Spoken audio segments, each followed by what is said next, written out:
সুপ্রিয় শিক্ষার্থীবৃন্দ, কেমন আছো তোমরা? সৃষ্টিকর্তার অপার কৃপায় নিশ্চয়ই তোমরা ভালো আছো। ব্রাইট অ্যাকাউন্টিং জোনে তোমাদেরকে স্বাগত জানাচ্ছি। আজ আমি যে বিষয়টি নিয়ে আলোচনা করব, আশা করব প্রথম থেকে শেষ পর্যন্ত পুরো আলোচনাটি তুমি মনোযোগ দিয়ে দেখে বোঝার চেষ্টা করবে। কোথাও কোনো সমস্যা মনে হলে অবশ্যই তুমি আমাকে কমেন্টস করে জানাতে পারো। আমি চেষ্টা করব সেই বিষয়টি নিয়ে সমাধান করে দিতে। চলো শুরু করা যাক আমার আজকের আলোচনা। আজ আমি আমার একতরফা দাখিলা পদ্ধতির 9 নম্বর অঙ্কটির সমাধান করে দেখাবো। প্রথমে উদ্দীপকে কী কী তথ্য রয়েছে ভালো মতো মনোযোগ দিয়ে দেখে নাও। অঙ্কটি 2011 সালের প্রারম্ভিক সম্পদ এই কলামে আর সমাপনী সম্পদ এই কলামে, এবং এখানে প্রারম্ভিক দায় এই কলামে, সমাপনী দায় এই কলামে। এখানে একটা বিষয় লক্ষ্য করো, প্রায় অনেকগুলোই সমাপনী কলামের তথ্য নেই, তাহলে এগুলো আমাকে আপডেট করে বসাতে হবে। আমরা নিজের তথ্যগুলো পড়ে আপডেট করার ব্যবস্থা করব। এবার একটু দেখে নেই এই জায়গাটি। 15% প্রদত্ত ঋণ 30/4/2011, অর্থাৎ 4 নম্বর মাসের 30 তারিখে আমি 20,000 টাকা বিনিয়োগ করেছি। বছরের শুরুতে করিনি, বছরের মাঝামাঝি বা তার চেয়ে একটু আগে করেছি। তো এটা সুদ ধরার সময় আমি 4 নম্বর মাস বাদ দিয়ে, কারণ 30/4-এ আমি বিনিয়োগ করেছি, 4 নম্বর মাস বাদ দিয়ে 5 থেকে 12 পর্যন্ত এই 8 মাসের সুদ ধরবো আমি প্রদত্ত ঋণের উপর। আর ব্যাংক জমাতিরিক্ত উত্তোলন শুরুতে নাই, কোনো সমস্যা নেই, আমাকে লিখতে হবে না, শেষে যা আছে আমরা তাই লিখব। আর যেগুলো নেই শেষের কলামে, এগুলো আমাকে এখন আপডেট করতে হবে। প্রাপ্য হিসাব হতে নগদ 8,000 টাকা পাওয়া গেল, প্রাপ্য হিসাবের সাথে আপডেট করব। প্রাপ্য হিসাবে 3,000 টাকা আদায়যোগ্য নয়, এটা নতুন করিন। এবং অবশিষ্ট প্রাপ্য হিসাব 10% অনাদায়ী দেনা সঞ্চিতি পরবর্তী বছরের জন্য রাখতে হবে, আমরা রাখবো। ব্যাংক ঋণের অর্ধেক চলতি বছর মাঝামাঝি সময়ে পরিশোধ করা হয়েছে। এই যে ব্যাংক ঋণ ছিল, অর্ধেক যদি পরিশোধ করা হয় আর পরিশোধ করার বাকি রয়েছে বাকি অর্ধেক, অর্থাৎ 25,000 টাকা লিখবো আমরা এখানে। সুদ ধরার সময় আমরা এই টাকাটি 6 মাস ছিল আমার হাতে, 6 মাসের সুদ ধরবো, আর পরবর্তী অর্ধেক 25,000 টাকার উপর আমরা 6 মাসের সুদ ধরবো। এরপরে বলেছে ব্যবসায়ের প্রয়োজনে মালিক 20,000 টাকা মূল্যের আসবাবপত্র এবং 40,000 টাকা মূল্যের একটি ফ্রিজ ক্রয় করে দেন মার্চ মাসের 1 তারিখে। এটা অতিরিক্ত মূলধন এবং স্থায়ী সম্পদ হিসেবে এই দুটো সম্পদের নাম আবার আমার এই সম্পদ পাশে লিখতে হবে সমাপনী কলামে। বছর শেষে প্রদেয় হিসাবের পরিমাণ দাঁড়ায় 20,000 টাকা, তাহলে প্রদেয় হিসাবে আমাকে এই লাইনটা নিয়ে আপডেট করতে হবে। এরপরে বলেছে অগ্রিম বেতনের অর্ধেকের মেয়াদ উত্তীর্ণ হয়েছে। আমরা অগ্রিম বেতনের মেয়াদ উত্তীর্ণ হলে একবার আমরা এটাকে চলতি সম্পদ হিসেবে দেখাতে পারি, আরেকবার যতটুকু উত্তীর্ণ হয়েছে ততটুকু খরচ হিসেবে দেখাবো আমরা। এখানে অলরেডি অগ্রিম বীমা রয়েছে, এখান থেকে আমরা এই যতটুকুর মেয়াদ উত্তীর্ণ হয়েছে এটা বাদ দিব আর্থিক অবস্থার বিবরণীতে, এবং যতটুকু মেয়াদ উত্তীর্ণ হয়েছে ততটুকু খরচ হিসেবে আমরা ব্যয় হিসেবে আয় ব্যয় বিবরণীতে দেখাবো। স্থায়ী সম্পত্তির অবচয় ধরতে বলেছে 15% আমরা ধরবো। মূলধনের উপর 8% সুদ ধরতে বলেছে, এটাও আমরা ধরবো। এবং মূলধনের সুদ ধরবো আমরা অতিরিক্ত এবং প্রারম্ভিক দুটোর উপরেই ধরবো, কারণ আলাদা করে মূলধনের কোনো নাম বলা নেই, শুধু মূলধনের সুদ ধরতে বলা হয়েছে। এখন আমার প্রথম কাজ হচ্ছে, আমি ক নম্বর প্রশ্ন সমাধান করতে গিয়ে, প্রারম্ভিক ও সমাপনী মূলধন করতে গিয়ে আমি এই ছকটাকে হুবহু আগে কপি করব, এবং যেখানে যেখানে যে তথ্যগুলো আমরা আপডেট করার মতো পেয়েছি সেগুলো নিয়ে আমরা আপডেট করে ফেলব। তাহলে চলো দেখা যাক আমার এই কপি করার মাধ্যমে আমি ক নম্বর প্রশ্নের সমাধানটি কীভাবে করে দেখাই তোমাদের। আমি ক নম্বর সমাধান করার জন্য ছকটিকে কপি করে নিয়েছি। এবার আমি যে জায়গায় আপডেট হয়েছে আমি আপডেট করব। আমার নগদ তহবিল আপডেট করার জন্য তথ্য ছিল, প্রথমে আমরা প্রারম্ভিক হাতে নগদ টাকাটি লিখে নিব। আমি এই নগদ তহবিলটা আপডেট করব, এখানে আপডেট করার মতো তথ্য ছিল, আমি ছকের নিচে আপডেট করব। তো প্রথমে আমি লিখব প্রারম্ভিক নগদ তহবিল।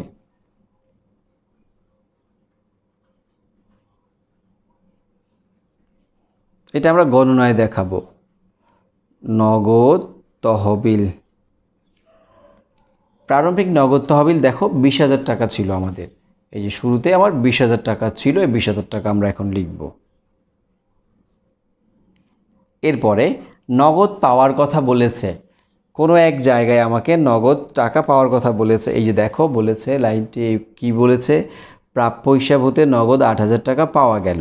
তাহলে 8,000 টাকা পাওয়া গেলে আমি নগদ টাকা বাড়িয়ে দেখাবো, যোগ নগদ অর্থপ্রাপ্তি 8,000 টাকা আমরা পেয়েছি। তাহলে আমার এই যোগফলটি করলে দেখা যায় ২৮,০০০। এটা হচ্ছে আমার সমাপনী নগদ তহবিল।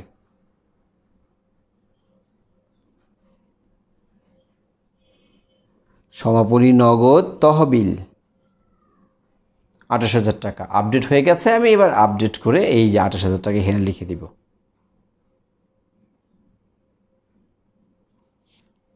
এবার আমি যাব ব্যাংক জমায়। ব্যাংক জমায় আপডেট করার মতো কোনো তথ্য আমি কোথাও পাইনি। পুরো উদ্দীপকে কোথাও কোনো আপডেট করার মতো তথ্য নেই এবং ব্যাংক জমা হচ্ছে আমার প্রতিষ্ঠানের চলতি সম্পদ। আপডেট করার মতো তথ্য না থাকলে যা থাকবে তা লিখব না, এটা ফাঁকাই থাকবে।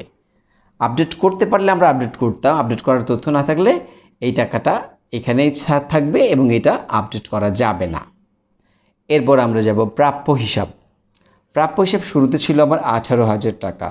আপডেট করার মতো আমার তথ্য রয়েছে প্রশ্নে, তাহলে আমি প্রাপ্য হিসাব লিখব প্রথমেই। এটা আরেকটি গণনার মাধ্যমে আমি এই কাজটি করব।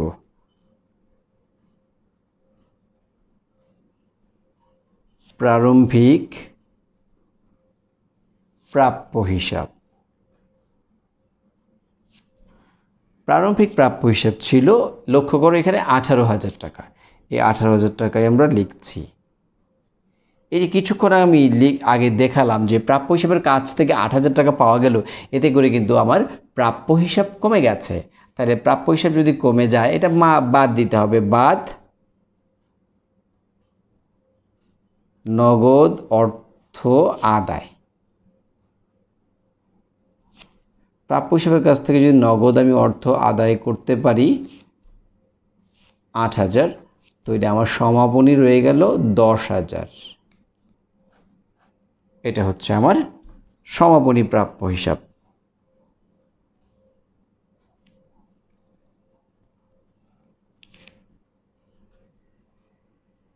$১০,০০০ টাকা পাচ্ছি আমরা সমাপনী প্রাপ্য হিসাব। তাহলে আমরা এই প্রাপ্য হিসাব ১৮,০০০ থেকে আপডেট করে ১০,০০০ টাকা লিখব। অগ্রিম বেতন। অগ্রিম বেতন ছিল ৪,০০০। এখানে একটি কথা বলেছে, অগ্রিম বেতনের মেয়াদ অতিক্রান্ত হয়েছে আমার। কত টাকার কথা যেন বলেছে, আমরা একটু সম্বন্ধটি দেখে নেই। আবার প্রশ্নটি একটু দেখে নেই, অগ্রিম বেতনের ব্যাপারে কি বলেছে। এই যে লাইনটি হচ্ছে এখানে, কোথায় যেন লাইনটি দেখা যাচ্ছে, এই যে অগ্রিম বেতনের অর্ধেকের মেয়াদ উত্তীর্ণ হয়। তাহলে অগ্রিম বেতনের মেয়াদ যদি অর্ধেক উত্তীর্ণ হয়, বাকি অর্ধেক রয়ে যায়, তাহলে বাকি অর্ধেক আমি দেখাবো অগ্রিম হিসাবে। তাহলে আমার অগ্রিম বেতন ছিল ৪,০০০, অর্ধেক যদি মেয়াদ উত্তীর্ণ হয় তাহলে থাকে আর ২,০০০। এই হচ্ছে আমার অগ্রিম বেতনের কাজ। এরপরে প্রদত্ত ঋণ যা ছিল তাই থাকবে। এখন আমরা ব্যাংক ঋণের ব্যাপারে দেখব। ব্যাংক ঋণের ব্যাপারে বলেছিল অর্ধেক চলতি বছরে পরিশোধ করা হয়। অর্ধেক যদি চলতি বছরে ব্যাংক ঋণের পরিশোধ করা হয়, এই যে আমার সম্বন্ধ নাম্বার ২ দেখো কি বলেছে, ব্যাংক ঋণের অর্ধেক চলতি বছরের মাঝামাঝি সময় পরিশোধ হয়েছে। তাহলে অর্ধেক পরিশোধ হলে বাকি অর্ধেক রয়ে যায়। ২৫,০০০ পরিশোধ হয়েছে আর ২৫,০০০ দায় হিসাবে থেকে যাবে। প্রদেয় হিসাব। প্রদেয় হিসাব আপডেট করার জন্য কোনো তথ্য আছে কিনা আমরা সম্বন্ধটা দেখে নেই। এই যে দেখো এখানে বলা আছে বছরের শেষে প্রদেয় হিসাবের পরিমাণ দাঁড়ায় ২০,০০০ টাকা। তাহলে প্রদেয় হিসাব বছরের শেষে ২০,০০০ টাকা দাঁড়ায়, আপডেট হয়ে আমরা ২০,০০০ টাকাই লিখব। প্রদেয় হিসাব ২০,০০০ টাকা লিখব। এরপরে যাব আমরা বকেয়া মজুরি। ৭,০০০ টাকা শুরুতে ছিল, শেষে আপডেট করার মতো কোনো তথ্য আমরা কোথাও পাইনি। চলতি দায় বকেয়া মজুরি, তাই শেষে যা শুরুতে যা ছিল তা বসবে না, শেষে না থাকলে আপডেট করার মতো ড্যাশ দিয়ে ক্লোজ করে দিতে হবে। ব্যাংক ওডি শেষে ছিল ৩৮০০ টাকা, শেষে ৩৮০০ই থাকবে, শুরুটা ফাঁকাই থাকবে। এভাবে আমার সকল তথ্য লেখা শেষ হয়ে গেছে, ছক আপডেট করা হয়ে গেছে। এবার ছকের বাইরেও আমার কিছু তথ্য রয়েছিল। মালিক ব্যবসায়ের প্রয়োজনে আসবাবপত্র দিয়েছিল, অফিস সরঞ্জাম দিয়েছিল। এ দুটো সম্পদের নাম কিন্তু আমাকে এখন লিখতে হবে। প্রথমে দিয়েছিল আসবাবপত্র, তারপরে দিয়েছিল অফিস সরঞ্জাম। এগুলো মালিক দেওয়ার কারণে কিন্তু অফিস সরঞ্জাম এবং আসবাবপত্র অতিরিক্ত মূল্য হিসেবে পরবর্তীতে লিখতে হবে যেখানে লেখা উচিত। এ দুটো দিয়েছিল। আসবাবপত্র দিয়েছিল 20,000 টাকা মূল্যের এবং অফিস সরঞ্জাম দিয়েছিল 40,000 টাকা মূল্যের। যেই তারিখে দিয়েছে সেই তারিখ থেকে ডিসেম্বর 31 পর্যন্ত যতদিন হয় ততদিনের জন্য আমাকে এখানে অবচয় ধরতে হবে, যদি অবচয় ধরার কথা কোথাও বলা হয়ে থাকে তাহলে। আমার সকল তথ্য লেখা ছকের ভেতরে শেষ হয়ে গেছে। এখন আমার যে কাজ সেটা হচ্ছে উভয় পাশের পার্থক্য করে আমি যোগ বিয়োগ করে দেখব মূলধন কত হয়। আমি প্রথমেই সম্পদ পাশের প্রারম্ভিক কলামটি যোগ করে দেখলাম। আমার যোগফল হচ্ছে 72,000 টাকা। এটা উভয় পাশের প্রারম্ভিক কলামে লিখলাম। এবারে 72,000 থেকে 50, 12, 7 এগুলো বাদ দিব। বাদ দিলে আমার পার্থক্য হয় 3,000 টাকা। প্রারম্ভিক মূলধন হচ্ছে আমার 3,000 টাকা। এবার আমি সমাপনী কলামের যোগফল লিখব। সমাপনী কলামের যোগফল হচ্ছে 1,20,000। এই টাকাটি আমরা উভয় পাশেই লিখব। 1,20,000 টাকা, দুই দিকে লেখা শেষ। এবার 1,20,000 থেকে আমি 25, 20, 3800 টাকা বাদ দিব। বাদ দিলে হয় আমার 71,200 টাকা। এভাবেই আমার মূলধন প্রারম্ভিক এবং সমাপনী উভয়ই বের হয়ে গেল। এখানে একটি নোট তোমাকে মনে রাখতে হবে। এই যে আমরা ব্যাংক ঋণের অর্থ পরিশোধের কথা একটি কথা বলা হয়েছিল, এখানে লক্ষ্য করো ব্যাংক ঋণের অর্থ পরিশোধ করা হয়েছে। ধরে নেওয়া হলো ব্যাংক ঋণের অর্থ ব্যাংকের মাধ্যমে পরিশোধ হয়েছে, অথবা নগদ ধরে নগদ হতেও বিয়োগ করা যেতে পারত। এখন তুমি এটা যে কোনো তথ্য থেকেই ধরতে পারো। আমি এক্ষেত্রে এই ব্যাংক ঋণের অর্থ পরিশোধটি আমি ধরেছি ব্যাংক থেকে পরিশোধ করা হয়েছে। যদি আমি নগদে পরিশোধের কথা বলতাম বা ধরতাম তাহলে কিন্তু আমাকে এই যে এখানে আমি সমাপনী নগদ বের করেছিলাম এখানে কিন্তু আমাকে আপডেট করে দেখাতে হতো। ঋণ পরিশোধ করতে গিয়ে এই 28,000 থেকে আমাকে এই ঋণ পরিশোধের অর্ধেক 25,000 টাকা বাদ দিতে হতো। আমি ধরে নিয়েছি এটা ব্যাংক থেকে পরিশোধ হয়েছে। তার কারণ হিসেবে আমি দেখাতে পারি, তুমি লক্ষ্য করো এটা যুক্তি, এটা মানে সঠিক যে তা নয়, এটা হচ্ছে অ্যাকাউন্টিংয়ের কিছু যুক্তি দিয়ে তুমি সমাধান করতে পারো। দেখো শুরুতে ব্যাংক জমা ছিল 30,000 টাকা, আর ব্যাংক ঋণের 25,000 টাকা পরিশোধ করার পর তারপরেও আরও কিছু টাকা ঋণ নেওয়ার কারণে ব্যাংক জমাতিরিক্ত হয়েছে, তাই কিন্তু তার সমাপনী ব্যাংক কলামে কোনো টাকা বা অর্থ নেই। এটা আমি ধরে নিয়েছি এই অর্থটি ব্যাংকের মাধ্যমে পরিশোধিত হয়েছে, নগদে পরিশোধ হয়নি এই ঋণের টাকা। তো শেষ হচ্ছে আমার ক নম্বর প্রশ্নের সমাধান। এবার আমি যাব আমার দ্বিতীয় খ নম্বর প্রশ্নে। প্রথমেই আমি লিখব সমাপনী মূলধন।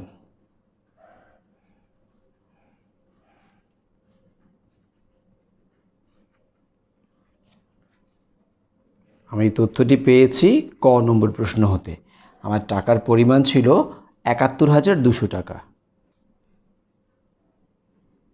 এরপরে লিখব আমি উত্তোলন, যদি থাকে। এই অঙ্কে উত্তোলন ছিল না, আর কোনো আয় ছিল না, তবে প্রদত্ত ঋণ ছিল। প্রদত্ত ঋণের উপর আমাকে সুদ বের করতে হবে। এবার প্রদত্ত ঋণের চেহারাটি একটু দেখে নাও। প্রদত্ত ঋণটি কেমন ছিল? এই যে প্রদত্ত ঋণ 30/4/2011। 30/4/2011 থেকে এই 31 ডিসেম্বর পর্যন্ত যেতে আমার মোট 8 মাস সময় লেগেছে। অর্থাৎ প্রদত্ত ঋণের উপর আমি 8 মাসের সুদ ধরব। তাহলে আমি প্রথমে এখন লিখব প্রদত্ত ঋণের সুদ।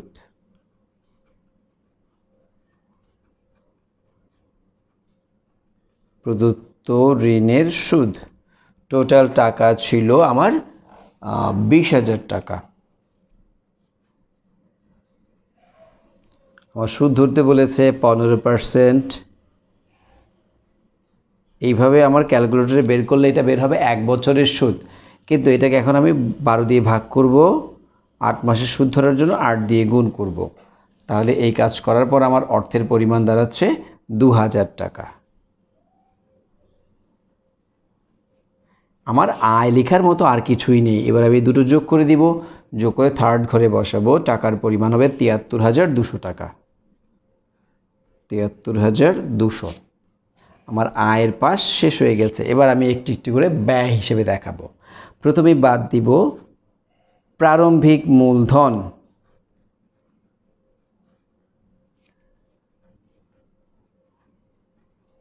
এটিও আমরা ক হতে পেয়েছি। প্রারম্ভিক মূলধন ছিল মাত্র 3,000 টাকা। এরপরে লিখব আমরা অতিরিক্ত মূলধন। অতিরিক্ত মূলধন, অতিরিক্ত মূলধন মালিক দিয়েছিল 20,000 টাকা আসবাবপত্রের জন্য আর অফিস সরঞ্জামের জন্য দিয়েছিল 40,000 টাকা, মোট 60,000 টাকা দিয়েছিল। 20 এবং 40, মোট 60,000 টাকা। এরপরে আমি পরবর্তীতে লিখব ব্যাংক ঋণ যে ছিল সেটাতে 10% ছিল, আমি ব্যাংক ঋণের সুদ ধরব। তাহলে ব্যাংক ঋণের সুদ, ব্যাংক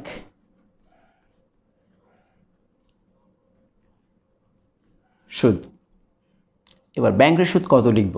আমার বছরের শুরুতে কিন্তু আমার হাতে ছিল 50,000 টাকা, এর উপর সুদ ধরতে বলেছে 10%, এবং আমি বছরের মাঝামাঝি সময়ে অর্ধেক ঋণ পরিশোধ করে ফেলেছি। তাহলে অর্ধেক টাইমের জন্য আমার সুদ ধরতে হবে। তাহলে 50,000-এর অর্ধেক যদি বছরের মাঝামাঝি সময়ে পরিশোধ করে ফেলি, আর পরিশোধ করার বাকি থাকে 25,000, ওই টাকার উপর আবার 10% হবে, এবং ওটা ছিল আমার কাছে পরবর্তী 6 মাস। এইভাবে আমার সুদ হয়, এখানে একটি টাকা হবে, এখানে একটি টাকা হবে। এখানে হচ্ছে আমার 10,000, 50,000, 10,000, 5,000 অর্ধেক 2,500 টাকা, 2,500 টাকা। এখানে 25,000 টাকার 10% হয় 2,500, 2,500 অর্ধেক 1250 টাকা, 1250 টাকা। এবার এই দুটো সুদ যোগ করলে আমার হবে এখানে আমার হবে মোট সুদ 3,750 টাকা। আমার ব্যাংক ঋণের সুদ ধরা শেষ হয়ে গেল। এবার আমি যাব নতুন কুঋণ লিখতে। নতুন কুঋণ ব্যবসার জন্য ব্যয় হিসেবে ধরবো আমরা।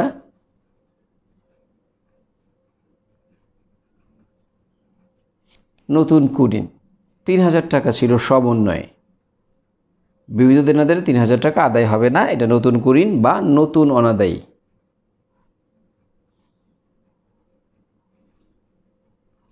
নতুন অনাদায়ী পাওনা 3,000 টাকা। এর সাথে আমরা নতুন কুঋণ সঞ্চিতি যোগ করব। যোগ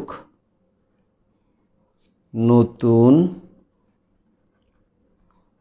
কুঋণ সঞ্চিতি। নতুন কুঋণ সঞ্চিতি বের হবে সবসময় সমাপনী দেনাদারের উপর। আমার প্রারম্ভিক দেনাদার ছিল 18,000 টাকা, আমি গণনা করে আমি সমাপনী দেনাদার আপডেট করেছি। আমার এই যে দেখো, আমার ক নম্বরে আমি দেনাদার আপডেট করে প্রাপ্য হিসাব লিখেছিলাম কত, শুরুতে ছিল আমার 18,000, শেষে আমার আপডেট হয়েছে 10,000 টাকা। এই 10,000 টাকার উপর আমাকে পার্সেন্ট করতে হবে, তার আগে নতুন কুঋণ বাদ দিতে হবে 10,000 টাকা থেকে। তাহলে আমি সমাপনী দেনাদার 10,000 টাকা প্রথমে লিখব, এখান থেকে নতুন কুঋণ 3,000 বাদ দিব, এই যে নতুন কুঋণ এটা বাদ দিব। বাদ দেওয়া টাকার উপর আমাকে যে পার্সেন্টেজ ধরতে বলেছে আমি সেটি ধরব। আমাকে বলেছে 10% বের করতে, আমি 10% ধরব। 7,000 টাকার 10% হবে 700 টাকা। তাহলে আমার মোট হচ্ছে 3,700 টাকা। এবার আমি লিখব মূলধনের সুদ। আমাকে মূলধনের সুদ ধরতে বলেছে, আমাকে কিন্তু প্রারম্ভিক এবং সমাপনী উভয় মূলধনের উপরেই সুদ ধরতে হবে। প্রথমে আমি প্রারম্ভিক মূলধনের সুদটি লিখব।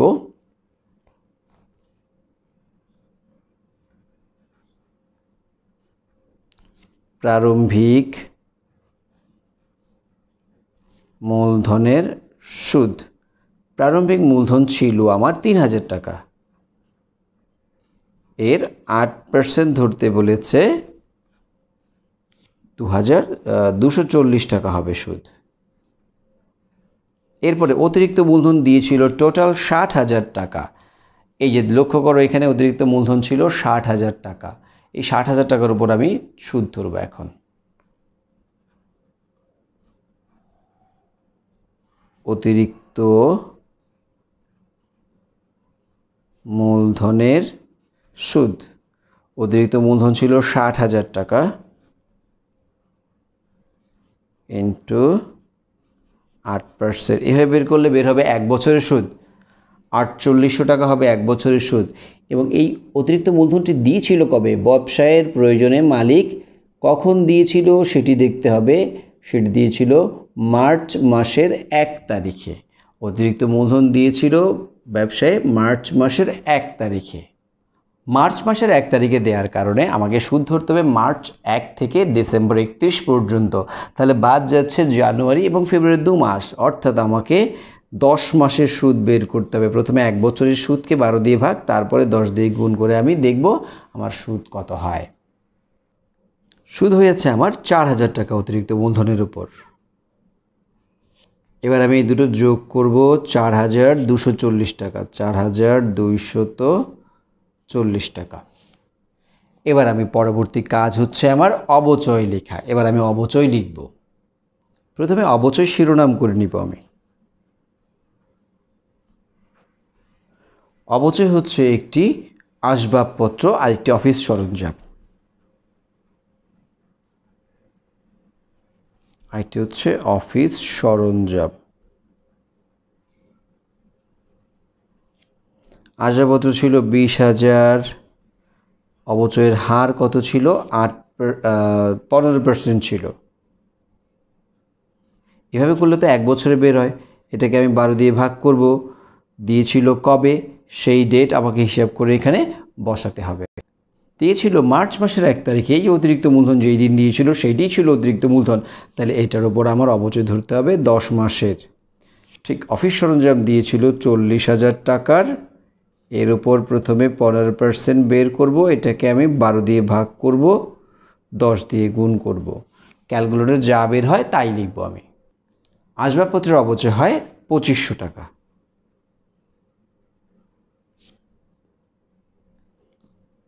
অফিস সরঞ্জামের অবচয় হয় 5000 টাকা। তাহলে আমার মোট হলো 5 2 7,500 টাকা। এই হচ্ছে আমার টোটাল ব্যয়। এবার আমি নিচে দাগ দিয়ে ব্যয়টা এই কলামে লিখে দিব। আমার ব্যয়ের যোগফল হচ্ছে 82,190 টাকা। 82,190 টাকা। এই হচ্ছে ব্যয়। এবার আয় থেকে ব্যয় বাদ দিতে হবে। লক্ষ্য করো আমার এই 82,190 টাকা ব্যয়, আর আয় হচ্ছে 73,200 টাকা। তাহলে আয় কিন্তু ছোট এবং ব্যয় কিন্তু বড়। তাহলে এই ব্যবসায়ের হবে ক্ষতি। আমাকে লিখতে হবে ক্ষতি। তাহলে আমি 73,200 টাকা এখান থেকে বাদ দিব, মাইনাস 73,200 টাকা। ক্ষতি হবে 8,990 টাকা। 8,990 টাকা হচ্ছে নেট ক্ষতি।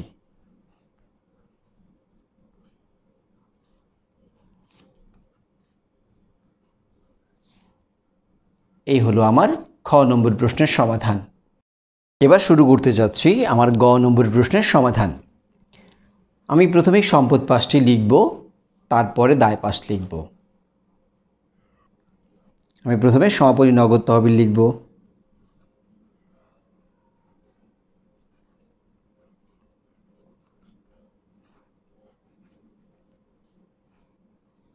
আমি বের করেছিলাম গণনা করে 28,000 টাকা, সেই 28,000 টাকাই লিখব।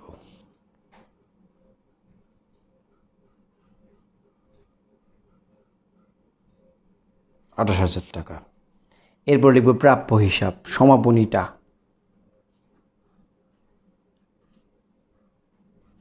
সমাপনী প্রাপ্য হিসাব ছিল আমার কাছে 10,000 টাকা। এখান থেকে আমি প্রথমে নতুন ঋণ বাদ দিব।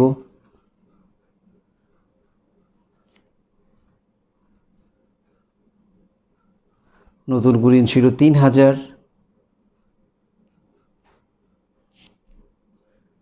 হলো 7,000। এই 7,000-এর নাম হচ্ছে অবশিষ্ট। এই টাকার উপরই, অবশিষ্ট টাকার উপরই আমাকে নতুন ঋণ সঞ্চিতি বের করতে হয়। মাইনাস নতুন ঋণ সঞ্চিতি 10% বের করতে বলেছিল। আমি 700 টাকা বের করেছিলাম আমার ক নম্বর প্রশ্নের সমাধান করার জন্য। তাহলে 7,000 থেকে 700 গেলে থাকে আমার 6,300 টাকা। এরপরে আমি লিখব সমাপনী অগ্রিম বেতন ছিল, অগ্রিম বেতন লিখব আমি। এবার সমাপনী কলামেরটি লিখব। অর্ধেক পরিশোধ করেছিলাম, ছিল 4000, অর্ধেক পরিশোধ করার পর আমার রয়ে গেছে 2000। এরপরে লিখব 15% প্রদত্ত ঋণ।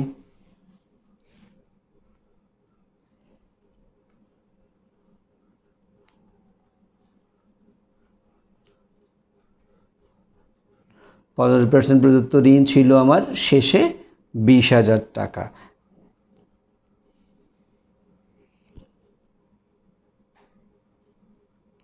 সাথেই লিখে ফেলব প্রদত্ত ঋণের কিছু অংশ সুদ ছিল অনাদায়ী, এটি লিখব। প্রদত্ত ঋণের প্রাপ্য সুদ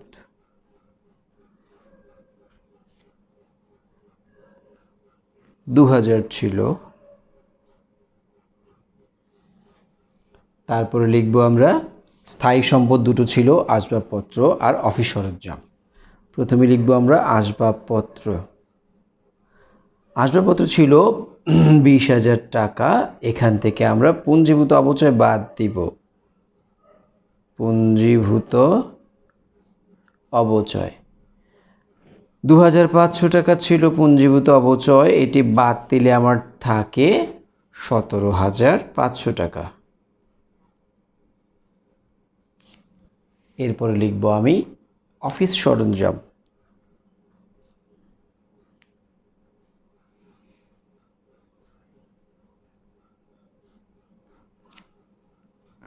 $40,000 ছিল, এখান থেকে আমি পুঞ্জীভূত অপচয় বাদ দিব।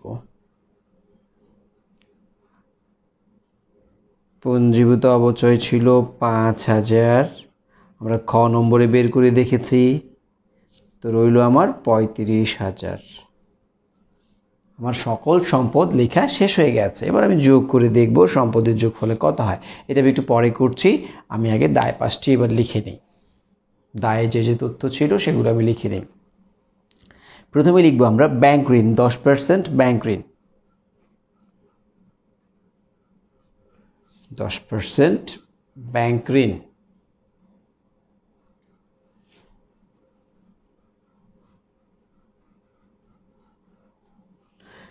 ব্যাংক ঋণ ছিল 25,000, শুরুতে ছিল 50, পরিশোধ করার পর আমার রয়ে গিয়েছিল 25,000, এটা আমি 1 নম্বর ঘরে লিখছি। এরপর লিখব ব্যাংক ঋণের একটা অংশ সুদ ছিল, এটা বকেয়া নামে লিখতে হবে।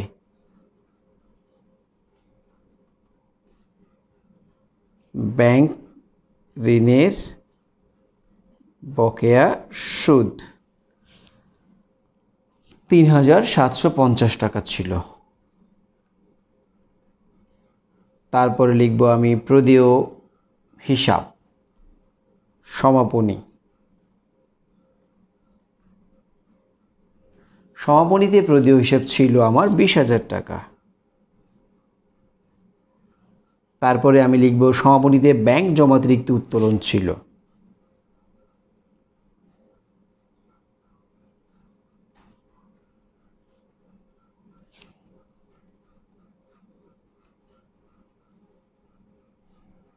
সমাপনী ব্যাংক জমাতিরিক্ত উত্তোলন ছিল 3,800 টাকা।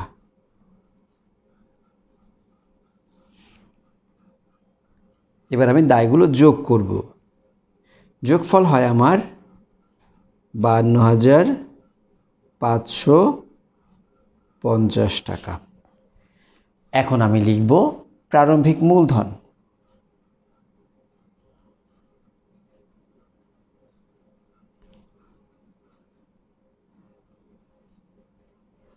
প্রারম্ভিক মূলধন ছিল আমার 3,000 টাকা, সাথে যোগ করব অতিরিক্ত মূলধন। অতিরিক্ত মূলধন টোটাল ছিল 60,000 টাকা। এরপর লিখব আমরা মূলধনের সুদ ছিল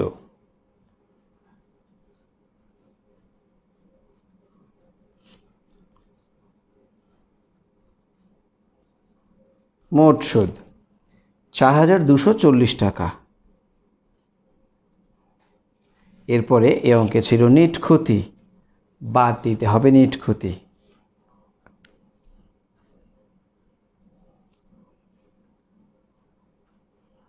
8,990 টাকা ছিল।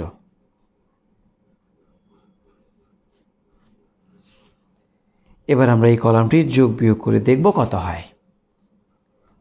যোগফলটি হয় আমার 58,250 টাকা।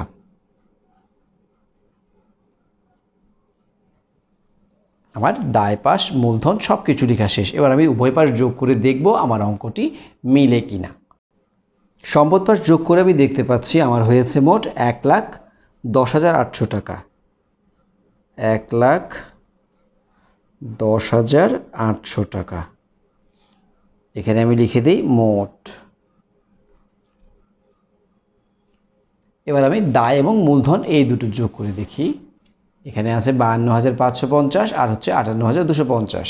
এটা যোগ করলেও হয় আমার 1,10,800 টাকা। 1,10,800 টাকা হয়। তাহলে দুই পাশ আমার মিলে যাচ্ছে।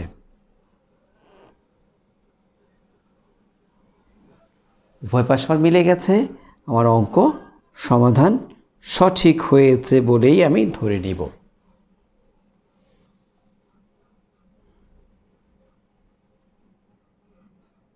আশা করছি পুরো আলোচনাটি তুমি মনোযোগ দিয়ে দেখে বোঝার চেষ্টা করেছো। কোথাও কোনো সমস্যা মনে করলে কমেন্টস করে তুমি আমাকে জানাবে। আবারও নতুন কোনো টপিক নিয়ে তোমাদের সামনে হাজির হব। সেই পর্যন্ত তোমরা সবাই ভালো থাকবে, সুস্থ থাকবে। তোমাদের জন্য রইল আমার আন্তরিক শুভকামনা।